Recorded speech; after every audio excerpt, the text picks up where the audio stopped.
amigos queridos! É uma alegria muito grande retornar ao canal para mais uma reflexão em torno da doutrina espírita. E desejamos que as nossas reflexões possam ser positivas e florescer em nós e ser um convite a uma vida mais feliz. É assim que hoje nós teremos ensejo de refletir sobre o tesouro do Evangelho de Jesus, essa riqueza que todos nós podemos contar para que a nossa vida seja melhor. E nos lembramos de uma passagem narrada pelo Espírito Emmanuel no livro Paulo e Estevão, através da mediunidade de Chico Xavier, em que ele nos dirá que o apóstolo Paulo e Barnabé faziam uma viagem certa vez com o objetivo de levar a mensagem do Mestre para aqueles que não o conheciam. E é assim que eles estavam saindo de Perge em direção à Antioquia. E naquela viagem que parecia um pouco difícil, com uma geografia mais complicada, um território inóspito, houve um momento no segundo dia da viagem em que eles precisaram de repouso e não dispunham de uma hospedagem num lar amigo ou de uma estalagem em que pudessem pernoitar. E precisaram então se socorrer dos abrigos naturais que ali haviam, recorrendo então a uma gruta, na qual adentraram a fim de passar a noite, de se alimentar, repousar para no dia seguinte chegar ao seu destino. Eles entraram um pouco cansados, mas espiritualmente muito animados. E quando se sentaram para fazer a alimentação da noite, eles falavam da alegria de conhecer Jesus Cristo. A mensagem do Mestre era uma diretriz que tornava a vida de todo mundo melhor. No dizer desses amigos, aqueles que o conheciam se tornavam muito mais ricos, porque Jesus era o príncipe da paz, o embaixador divino que tinha vindo trazer para nós um roteiro, uma proposta de uma vida melhor. Esses amigos falavam das suas lições como sendo uma riqueza, do seu evangelho como sendo um tesouro, e falavam assim da alegria de ser aqueles corações que seguiam o Mestre. E nessa conversa amistosa, em que eles utilizavam termos materiais para falar da riqueza do Mestre, eles não perceberam que estavam sendo acompanhados. Malfeitores que estavam na região, percebendo a presença de corações diferentes, ficaram à espreita. E ainda mais quando começaram a perceber que o diálogo dos dois amigos falavam de um príncipe diferente, falavam de uma riqueza que era assim muito expressiva, e falavam de um tesouro que eles passaram a cobiçar. E nesse momento em que Paulo e Barnabé conversavam, dois malfeitores adentraram a gruta e pediram tudo o que eles tinham. E disseram para eles: nós queremos tudo o que vocês têm. E os amigos que tinham tão pouco pegaram os alimentos, as capas, os poucos recursos que eles tinham e entregaram aos dois malfeitores. Mas os malfeitores tinham escutado quando eles falaram de um tesouro de um príncipe, e vendo que o apóstolo Paulo estava segurando nas mãos as anotações que eram as lições de Jesus, ele disse: mas que documentos são esses? E Paulo, numa presença de espírito admirável, vai dizer: este documento é aquele que nos guia até o tesouro, é aquilo que nos faz mais ricos, é a orientação que nós precisamos para ser melhor. E os ladrões então vão dizer: mas nós ouvimos que vocês falavam de um príncipe. E Paulo, novamente, aproveitando-se do momento, vai dizer: sem dúvida, ele é o príncipe que enriquece todos aqueles que se aproximam dele. E naquele momento, os malfeitores, julgando que estavam levando o mapa de um tesouro material, pegaram as anotações de Paulo e Barnabé, pegaram os recursos e saíram. E os dois amigos ficaram no silêncio da noite, entre sobressaltos e também expectativas para o dia seguinte. Barnabé ficou muito preocupado e disse para Paulo: mas como nós vamos fazer? Eles levaram tudo que nós tínhamos. Mas Paulo tinha tanta confiança em Deus. Sabia que Deus nos dá novas chances, novas oportunidades, e disse Barnabé: certamente que Deus não nos abandonará. Amanhã, logo mais, chegaremos à cidade próxima e lá poderemos trabalhar, realizar as nossas tarefas, e com o concurso divino nós haveremos de reaver aquilo que nos foi retirado.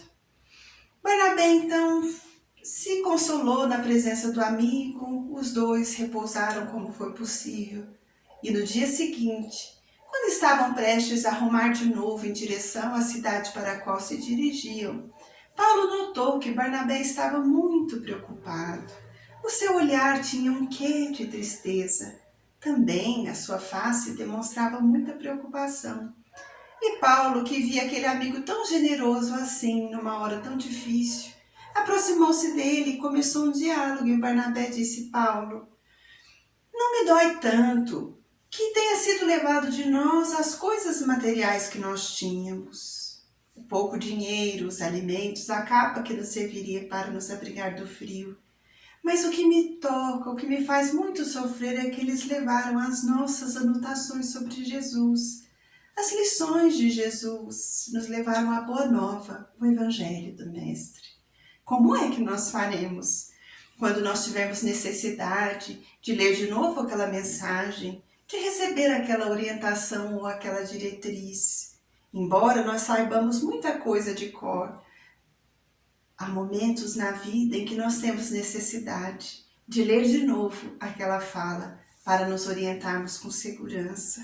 Como nós faremos?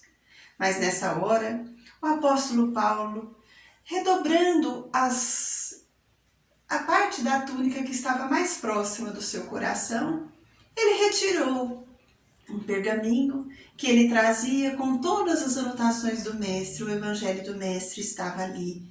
Tinha sido um presente do seu antigo mestre, o Rabino Gamaliel. E neste momento, ele vai dizer a Barnabé: Barnabé, quanto a isso, não te preocupes. Nós ainda temos o Evangelho do Mestre, o nosso tesouro está assegurado. Porque doeria muito em nós perder muitas coisas. Mas quanto doeria perder as lições de Jesus, não poder contar com o seu amor? Graças a Deus, nós ainda contamos com a sua diretriz, o tesouro está assegurado. E entregou para Barnabé o Evangelho de Jesus. E neste momento, quando aquele amigo que antes estava preocupado ou aflito recebe o pergaminho que trazia todas as anotações de Jesus, suas lições inesquecíveis, um brilho novo vai se acender nos seus olhos, vai iluminar o seu sorriso e a sua face, porque ele se sentia novamente rico, com essa riqueza espiritual, que é a diretriz que Jesus nos dá. Depois deste momento, os dois amigos chegam na cidade vizinha e vão iniciar um novo trabalho, expandindo essas riquezas, dividindo-as com aqueles que não tinham, e mais do que isso, se tornando cada dia maiores e mais ricos, por muito amar o seu semelhante. A narrativa de Emmanuel é muito bonita e muito preciosa, porque nos leva a pensar o que teria levado Paulo e Barnabé a considerar o Evangelho de Jesus como sendo uma riqueza, como sendo um tesouro. E nós podemos responder: a compreensão de que a chegada de Jesus, as suas lições e a sua presença tornam-nos mais ricos, enriquecem, contribuem com o nosso crescimento. São lições que fazem diferença para nós, são lições que vão nos dirigindo para uma posição mais firme perante a vida, para mais segurança espiritual, para um enfrentamento mais saudável das lutas do nosso cotidiano. Mas é também essa mesma lição que nos permite conviver de forma mais pacificada, mais amorosa, mais participativa em relação ao nosso próximo. Eles sabiam como a vida era diferente com Jesus. E é por isso que eles traziam o Evangelho como sendo um tesouro. E para nós não é diferente. Cada um de nós, num ou outro momento, vamos nos habituando à convivência com Jesus. Suas lições vão chegando para nós lentamente, mas aos poucos nós vamos compreendendo como elas fazem diferença quando nós as aprendemos, quando nós as recepcionamos, quando nós as deixamos renovar o nosso coração. Naqueles instantes em que tudo parece perdido, o conceito da fé é uma riqueza que renova as nossas perspectivas e nos orienta para crescer.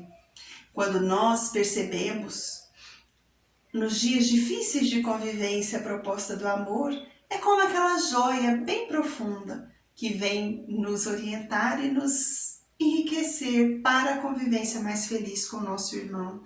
Os discípulos que se aproximavam do Cristo compreendiam isso. Aqueles que vinham à sua procura entendiam o quanto fazia diferença. Por isso, para nós, na doutrina espírita, o Evangelho de Jesus também é uma riqueza. É esse conjunto de lições que vem nos ensinar a viver com sabedoria, a descobrir o valor de nós mesmos, a descobrir o valor do nosso próximo, a descobrir o valor da nossa vida e da bondade divina. Por isso, hoje, o nosso convite é para que juntos venhamos aos poucos olhar de novo para essa mensagem. A cada momento que nós vamos pensar no que ele nos disse, entender que a sua proposta nos ajuda, nós vamos percebendo que estamos nos aproximando dele e o nosso coração se felicita, se acalma, se tranquiliza, se ilumina e se renova. Então que Deus, que nos permitiu conviver com Jesus através da sua mensagem, possa nos dar entendimento dessa proposta que nos renova. E cada dia seja para nós um convite para olharmos para as lições de Jesus como uma riqueza que vem para nos ensinar a viver melhor.